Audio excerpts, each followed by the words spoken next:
Hi everyone, so today we are going to talk about what is superior for fat loss. Is it going to be your continuous aerobic activity or your high intensity interval exercise? So I'm Justin Kampf. I have a PhD in exercise and health sciences. So let's go ahead and dive into this topic. But let's start out with probably my favorite PSA for exercise. So I live in Boston. Now from here, there's a lot of different ways that I could get to California. I could fly, which would be the fastest. I could drive, the next fastest. And I could bike, walk, run. All of those would be terribly slow options. Now, trying to lose weight with just exercise isn't as bad or as slow as biking or running or walking to California. It's definitely not as efficient as flying. It's a little bit more like driving to California. Okay, so exercise should be a supplement to weight loss. The biggest bang for your buck is always going to come from dietary changes. But still, people ask this question, is my workout routine effective for weight loss? Is what I'm doing good? So let's break down this common question that people often have for aerobics. But before I do dive into that, please go ahead and subscribe to my channel so that you get alerted when I have more fitness videos that come out just like this. Now, without a doubt, aerobic exercise for weight loss is going to be better than things like resistance training. And there's a really simple reason for that. You burn more calories when you're doing aerobic activity compared to when you're doing resistance training activity. That being said, if you just relied on aerobic or any kind of activity for weight loss, you're probably not going to see clinically significant weight loss. You're going to need to modify your diet. Now, here's an image of the results from my what's called a resting metabolic rate test, and this just tells you how many calories I would burn if I sat on the couch all day. In my case, it was about 1,700. Now, you burn calories or expend calories through other means. The first one is going to be through planned exercise, so for example, aerobic activity.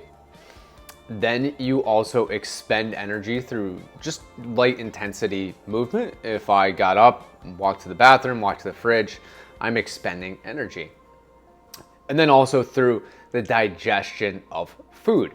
So if I burn 1,700 calories just doing nothing, and then let's say that I expend 300 calories through exercise, 300 calories through light intensity physical activity, and then maybe 300 more through digestion, just to keep it even, I would burn 2,600 calories.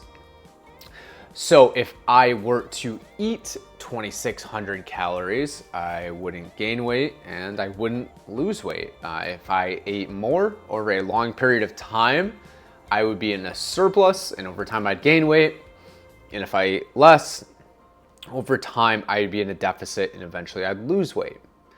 Now that's just how this works. I'm explaining it from a rather simplistic perspective, but it's not really a static equation. As a matter of fact, it's dynamic, but also it's influenced by things that might not necessarily be in our control. So for example, how much you eat is in large part determined by your biology, your parents, as is to some extent how much we move. So if I looked at my resting metabolic rate, I'm actually about 100 calories lower than expected, which would put me at a small disadvantage if we're just talking about weight gain or weight loss.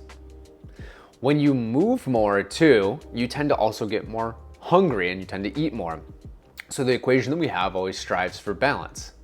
But let's talk about the exercise part.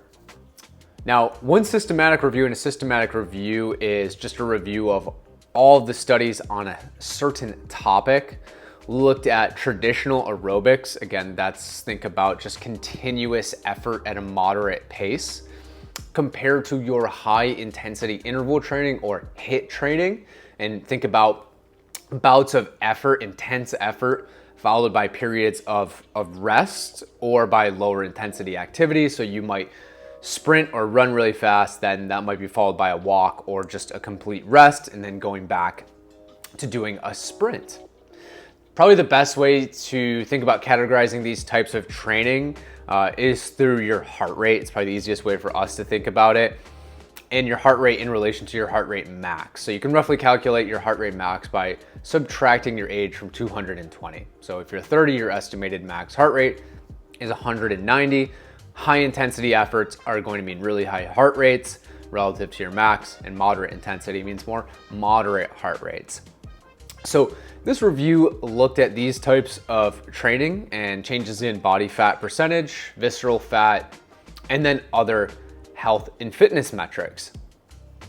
So in terms of body fat, you have subcutaneous fat, which is going to be stored right beneath the skin. This is a reserve for energy, and it's less damaging towards your health than things like visceral fat, which is the fat stored deep within your abdominal cavity, and it also surrounds your organs like your liver, pancreas, and intestines. You're not going to visibly see this. You would actually need to get what's called the DEXA scan for this, or some kind of scan similar to that.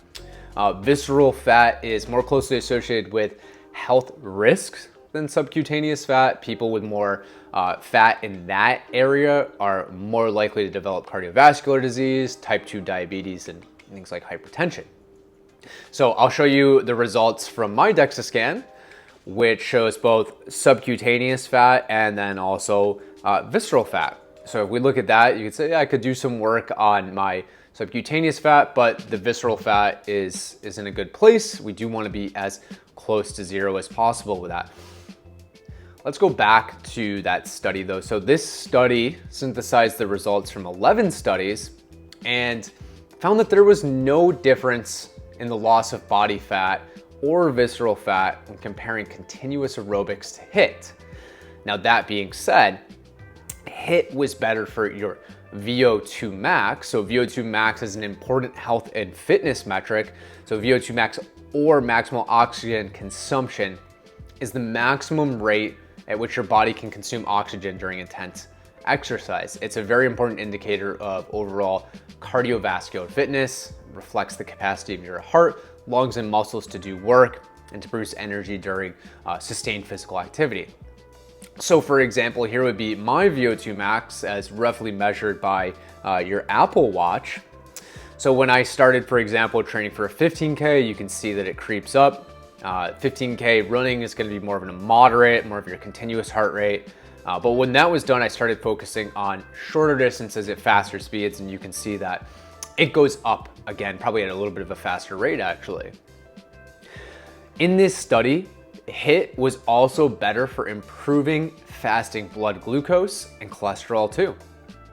So what are we gonna do with all this information? Well, first, don't rely just on exercise for weight loss. If you do, it's gonna be frustrating. Honestly, exercise is the best thing that you can do for your health, but in terms of weight loss as an outcome, it's really a second or a third order effect with exercise. I encourage you to do what you can. Maybe that means starting with a long walk, progressing over time. And if you haven't ever done planned aerobic activity before, or maybe it's been a while, start out with your moderate intensity work. As you build up fitness, I do encourage you to start including high intensity work. This is probably going to be slightly better for your health and your aerobic capacity, but either option will make a small yet slightly helpful impact on your weight. But in the end, don't worry too much about the modality or the intensity right off the bat. Start off with worrying about being as consistent as you can.